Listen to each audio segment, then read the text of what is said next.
As we hold our breath for Agya Ananse to open the mysterious box, let's shift our gaze back to Frimpong's village, where a heart-wrenching scene unfolds.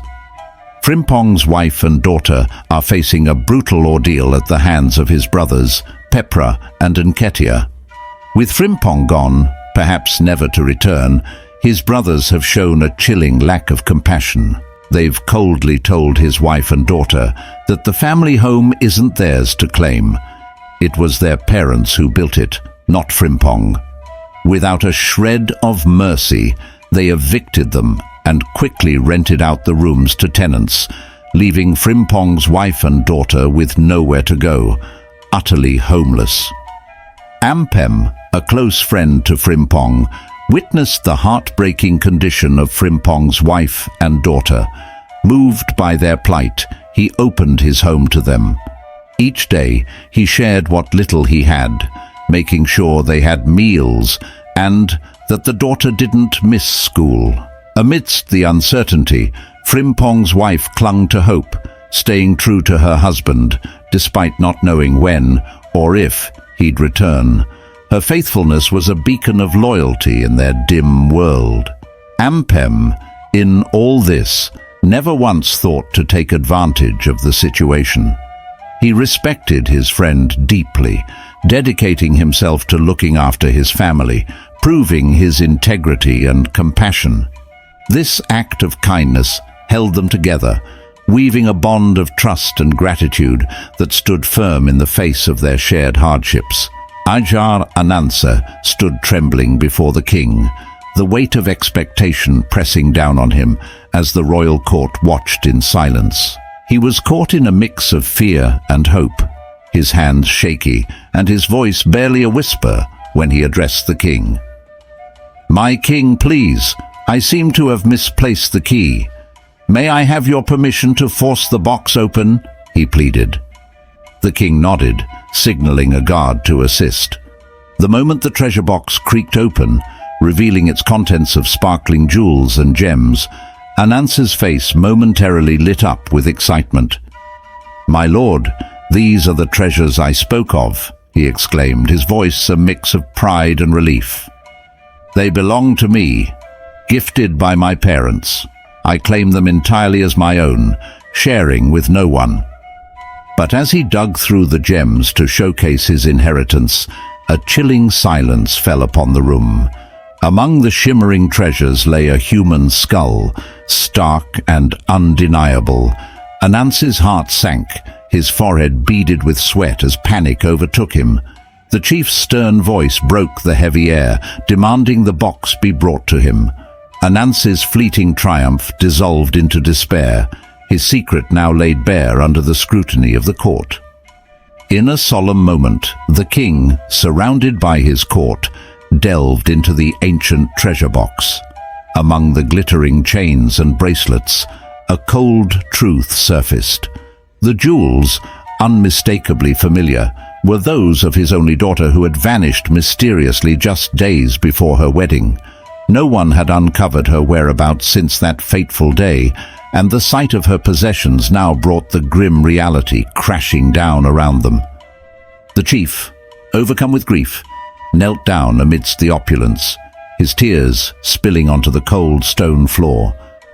Whispers circled among the onlookers, pondering the dark question of what had led to the young princess's disappearance. In the days leading up to her wedding, the kingdom had been embroiled in tribal wars, suffering losses against neighboring villages. In a desperate bid for peace and a strategic upper hand, the king had brokered an alliance with one of the strongest tribes. The plan was heart-wrenching yet clear. The princess was to marry the prince from this formidable tribe, a union that promised to secure peace and instill fear among their enemies. When the enemy tribe learned of the proposed marriage, meant to secure peace, they crafted a sinister plan. Under the cover of darkness, they invaded the princess's home, abducting her and stealing all her jewels and precious gifts.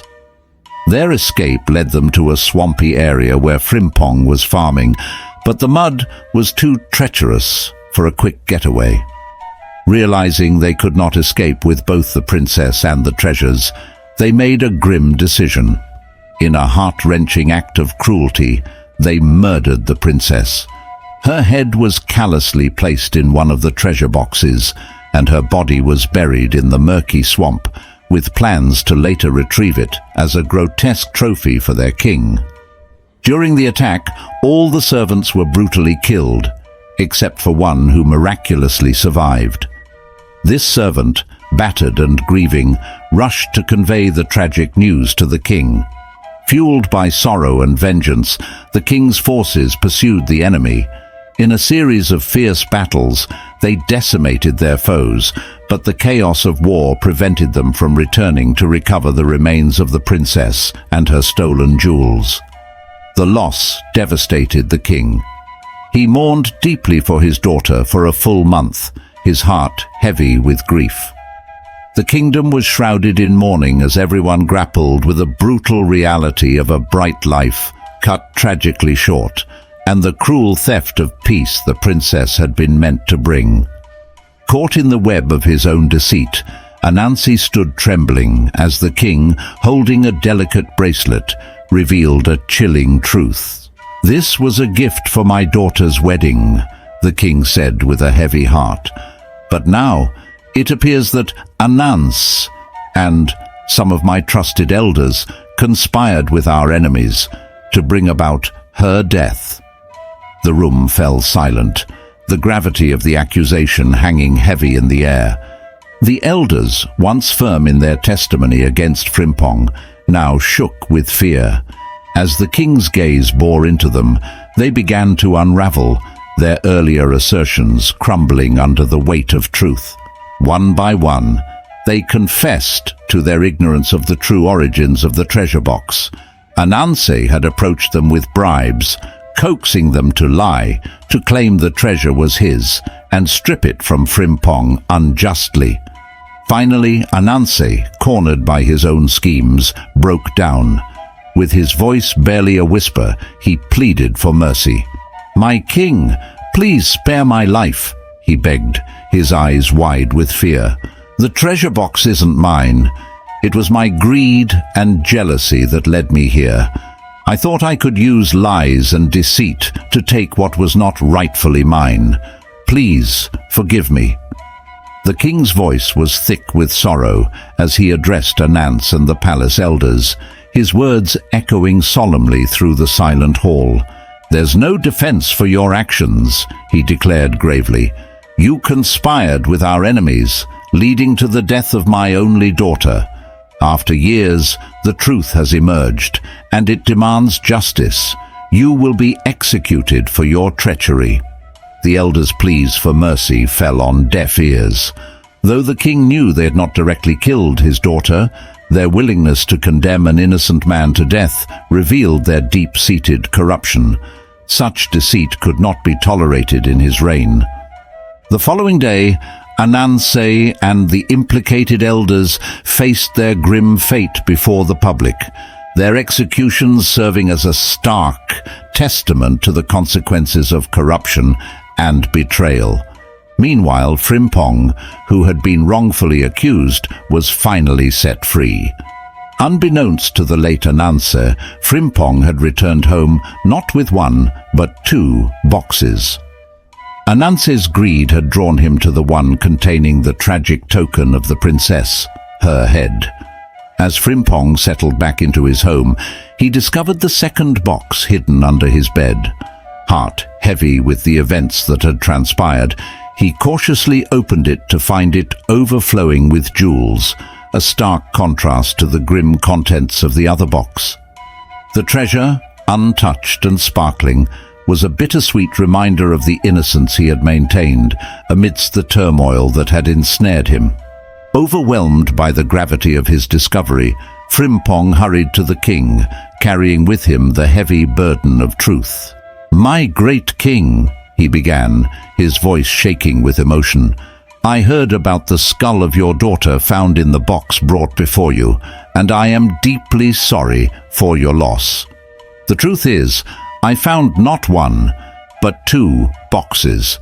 Since Ananse claimed ownership and the elders supported him, I couldn't speak up. But upon opening the second box, I found it filled with jewels. I have brought them to you, believing they belong to your late princess. The king listened intently, his eyes reflecting a mix of sorrow and gratitude. You are indeed a true and loyal servant, he responded. To open a box, find such treasure, and still bring it forth is a rare act of honesty.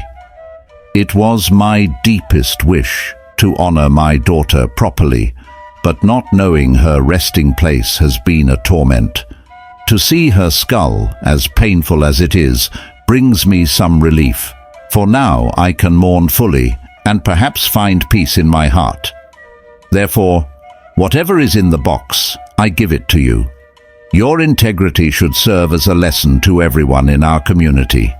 Return to your village and enrich yourself with these jewels. The king's words washed over Frimpong like a balm, soothing the wounds of the injustice he had endured. As he returned to his village, the jewels in hand, Frimpong felt a solemn sense of responsibility. He had been vindicated and rewarded, not through cunning or deceit, but through his steadfast honesty and loyalty. It was a poignant reminder of the value of integrity, a lesson he hoped would resonate deeply within his community, fostering a new era of truth and trust. Frimpong wept openly, his tears marking the end of long years of suffering and poverty. The king, recognizing the enormity of what Frimpong had endured, commanded palace guards to escort him home, ensuring his newfound wealth was protected from envious eyes. Back in his village, discord had taken root among his own brothers. They were embroiled in bitter disputes over land that they had deceitfully taken from Frimpong and a family house they had rented out. Each brother clung stubbornly to his claim, squandering their money on frivolous lawsuits and fleeting pleasures. Upon his return, Frimpong learned of his brother's deceit and how they had exploited his wife and daughter during his absence. Yet, in his heart, he also held a space for the unwavering loyalty of his friend Ampem, who had stood by his family when no one else would. Frimpong chose to conceal his newfound wealth, presenting himself as still impoverished to see his brother's true colors. Unsurprisingly, they showed no regret, their spirits as bankrupt as their fortunes. A few days later, the air in the village was filled with the sounds of construction.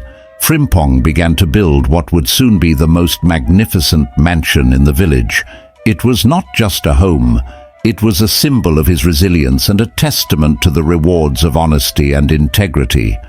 Frimpong's transformation from destitution to affluence was nothing short of remarkable.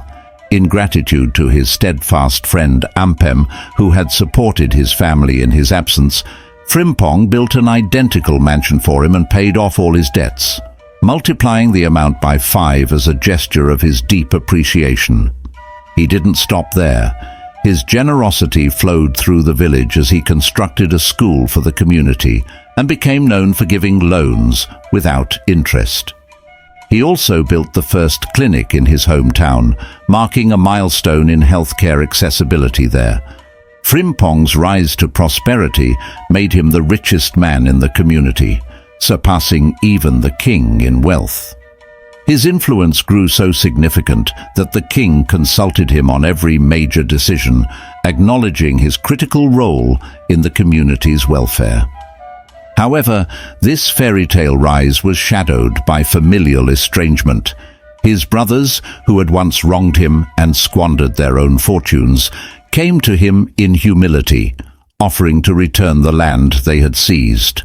Frimpong, however, declined their offer with cold indifference. "Keep your land," he told them firmly. "I can buy any land I want now. I don't need yours." His words cut deep, leaving no room for reconciliation. He turned them away, severing ties completely, and instructed them never to come near his house again. The brothers, once figures of local esteem, were left to reckon with their downfall alone, excluded from the new life Frimpong had built from the ashes of his past hardships. Ananse's deceitful maneuvers and the poignant story of Frimpong's rise highlight timeless lessons on the pitfalls of greed and the formidable strength of honesty. Ananse's fall from grace illustrates how manipulation and dishonesty eventually lead to downfall, while Frimpong's unwavering loyalty and dedication not only restored his fortunes, but also elevated his status beyond his greatest imaginings. His journey from zero to hero, fueled by integrity and hard work, stands in stark contrast to his brother's fate, who succumbed to greed and suffered the inevitable consequences of their actions. This tale underscores the power of honesty and the value of true brotherhood over mere wealth. It teaches us that those who prioritize genuine relationships and uphold moral integrity will ultimately lead richer lives, both materially and spiritually. Thank you for tuning into Ananse Web of Tales. If you appreciate stories that blend moral lessons with captivating storytelling, don't forget to subscribe to our channel. Please share your location with us and let us know where you're watching from. Share this video with friends and family and join us next time for more enriching tales from Ananse Web of Tales. Yeah.